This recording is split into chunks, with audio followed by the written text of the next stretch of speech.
Tuesday was an active weather day across the province as a series of weather watches and tornado warnings were issued by Environment Canada. As storm clouds developed throughout the day near Swift Current, the afternoon culminated with heavy rain, hail, and strong winds, leaving behind a trail of damaged trees and power outages, which kept city crews busy throughout the night. Meanwhile, the scene southeast of Swift Current was much more intense. This farmyard near Hollandquest had its steel quonset ripped apart as horses housed inside safely made their way out of the storm's path. Up the road at the Gunthers, the storm intensified with damage to the house, bins, and farm equipment, like this combine which was picked up by the wind and tossed some 150 yards onto the shop.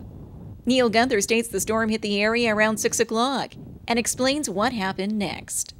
It looked like it was heading to the southeast, and it seemed to stop, and then all at once I could see it was coming straight for us. So I went back in the yard, went hoofing her into the house. Karen was already downstairs, and we talked about where we were supposed to be, and she went into the bathroom downstairs, and I was watching it through the window there, and I couldn't stop watching it. I'd never seen anything like it.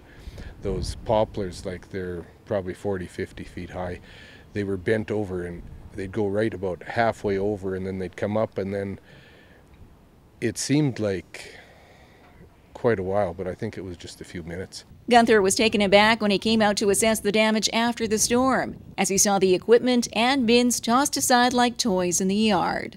Just tore the anchors right out of the ground on these hoppers here, and those balins down there that were on cement pads. It just broke the bolt heads off the anchors. And as the Gunthers count their blessings that no one was injured in Tuesday's storm, the weeks ahead will include a mass cleanup of the debris left behind, a process which neighbors and friends are already stepping forward to help out with. Last night already we had one guy, he's going to bring his payloader over today, and he said just keep it as long as you need it. Another guy had a zoom boom, and for the trees and that, he said he'd just bring it down. So yeah, it's nice. It's nice to live out here because the neighbors, when something like this happens, they're always there to help.